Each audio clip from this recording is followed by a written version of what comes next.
Just got to interview Molly, which is pretty cool. A little bit starstruck, I'm not going to lie.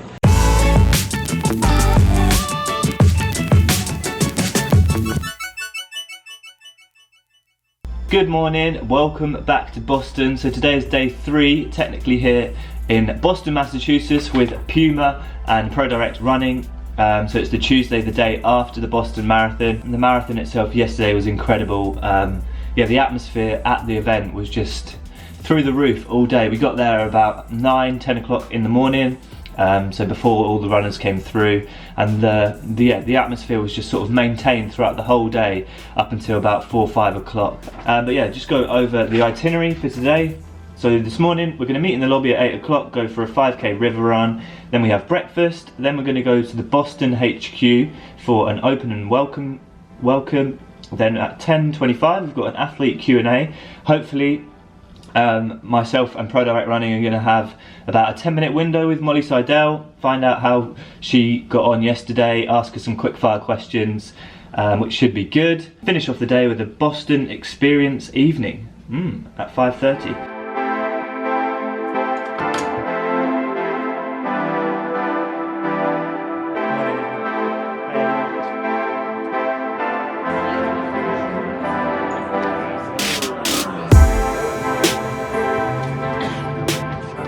Here we go. Puma run, 5 kilometers along the river. Should be nice. The weather's not too bad. It stopped raining for the time being. Let's go.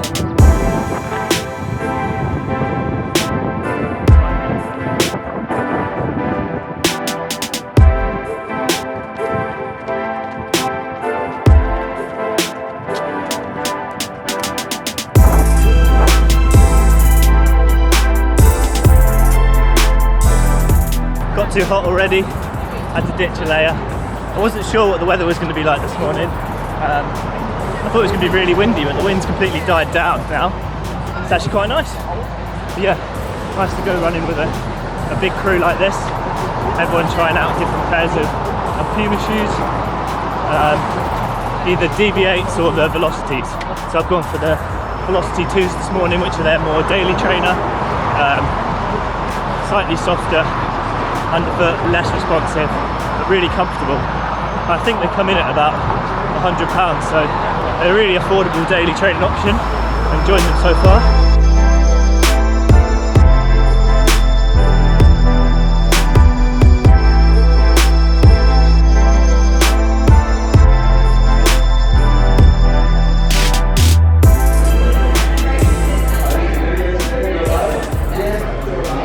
Here we go, going into Puma HQ now. I hope you're all good. I know you're jet lagged. May know you were part of the run, and I know how it is to be jet lagged and not having done any sports in the morning. So what we do now in the beginning is those of you who run, you can sit. And those who did not run, you have to do 5 up and downs. Come, starting now. Everybody did run. Come on. John, I see you up and down 5 times.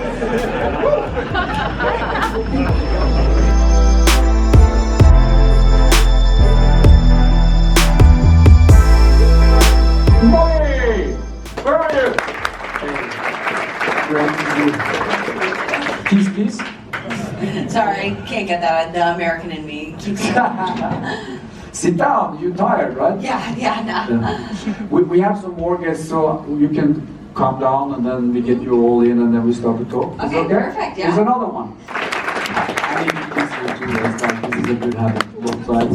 Welcome. You okay? Thank you, yeah, I'm good. Better, yes. And then we need a male one, so here's the last one. I don't want to kiss you.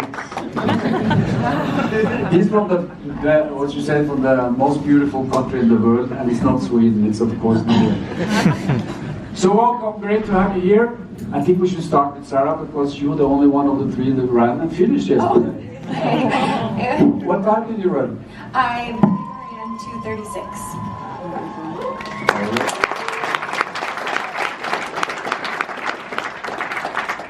And tell me, it was tough, huh?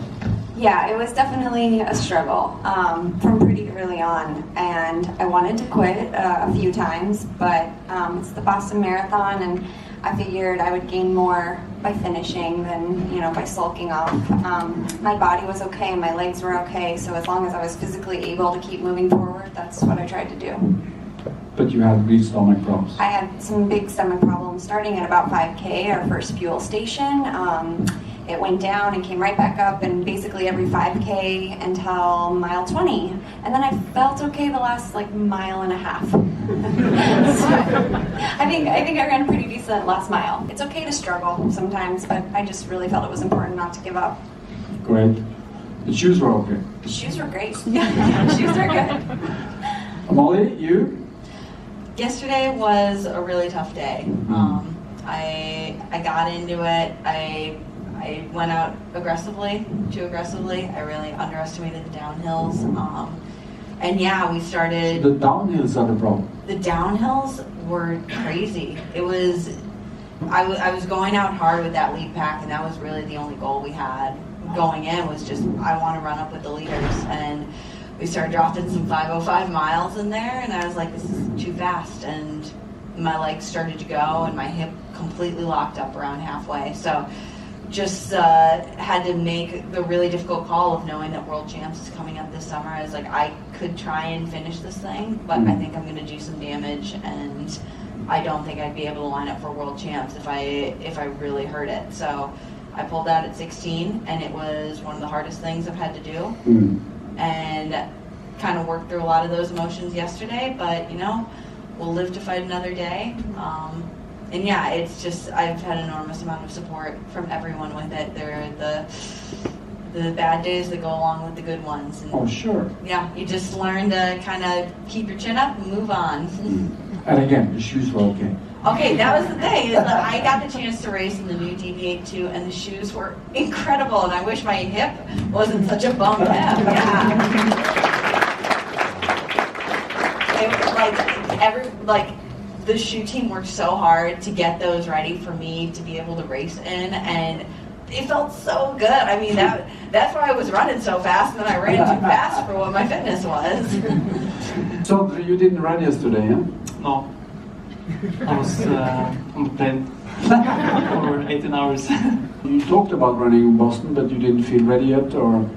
No, I did a marathon like in Seville 2 months ago, and then I got COVID, and I had to use some more time to get fit. As you see, Sondra's 2:05:48 used to be the European record, right? Yeah. Now someone beat you? I don't know how many athletes is in front of me now, but maybe four or five guys, maybe. What do you think your potential is when you're fit and you have our new shoes? I don't like to talk about what I'm going to do, but the day I ran 2:05, I was talking to my coach, and we were thinking it's possible to go at least 2 or 3. But marathon is a hard game. It's to have the consistency is really difficult. Molly, when you run and you feel okay, when does it really start to hurt? I think it changes every marathon. A lot of times I don't even think of the race starting until mile 16. You're kind of getting there, you're just staying in it, almost trying to flow, and 16 is like, okay, it's go time. The last 6 are killer. Like the last 6 in Sapporo for the Olympics were 6 of the hardest miles I've ever run in my life. And you are just head down, you gotta go. Same, Sarah? Yeah, one thing that my coach and I worked on for, at least for the last marathon, the first one that I did, was that the race doesn't start until mile 20, so even a little later, just because it was my first one and I wanted to make sure I finished feeling okay, and wanted to make sure I finished wanting to do another one, which can be tricky, so yeah, mile 20. Sondre? Yeah, as Molly said, it's different from one marathon to another, and but yeah, you shouldn't struggle too much before 30k or 20 miles. But let's put it this way, it always hurt. it didn't hurt that much when I ran 205 because I was incredible fit. But depends if you can run progressively over the last 10k. It's also easier for the mind. But if you go out like just a bit too fast, it's and you have to slow down the pace. It's also difficult for the mind to. You don't get the positive feeling as if you can increase at the end of the race. Molly, how many miles or kilometers do you run per week? In a typical build-up, if I hit full mileage, I run about 135 in a week. Kilometers? Oh no, miles. I don't know how many kilometers that is. That like 200 kilometers, right? 240. Over 200, yeah. Approximately. 240. Yeah. So it's a lot of running. I pretty much only run. Sarah, say? Not quite. I'm a little less, like probably around 200K. I think.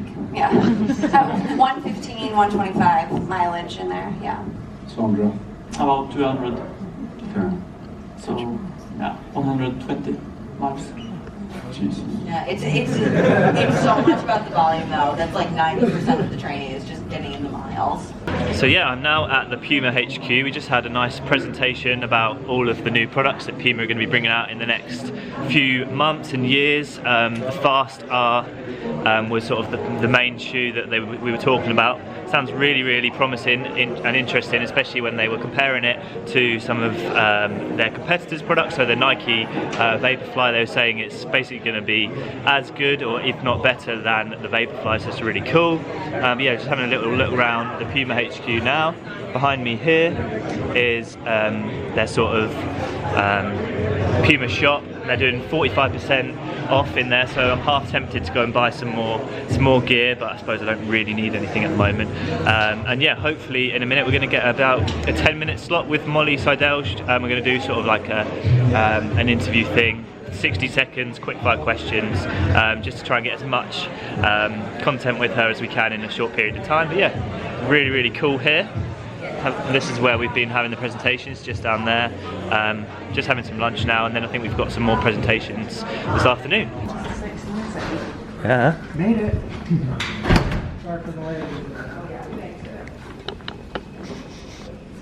Hiya.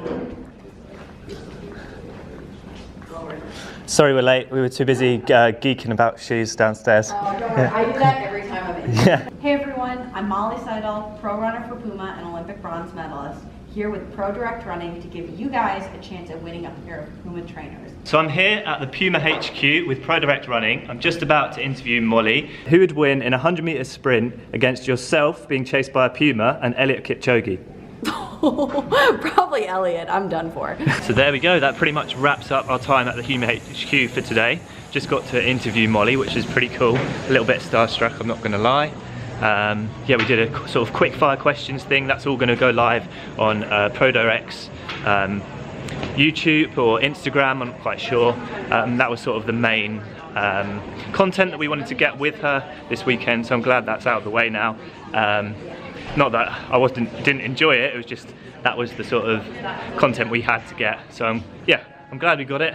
That pretty much sums up my time at Puma. We're going to go to a Red Sox games tonight. We've got about an hour of free time now, so I'm going to go down to the gym and get a little bit more running in.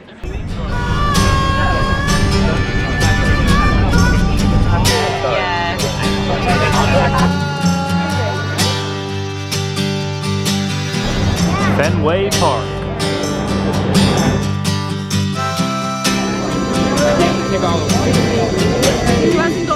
Thank you.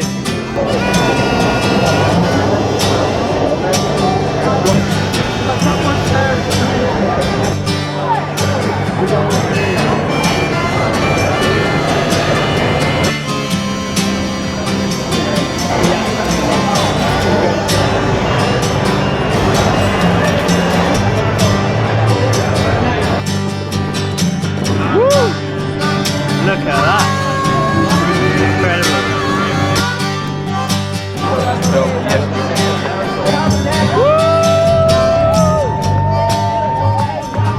The catcher, number 74, Connor Wong.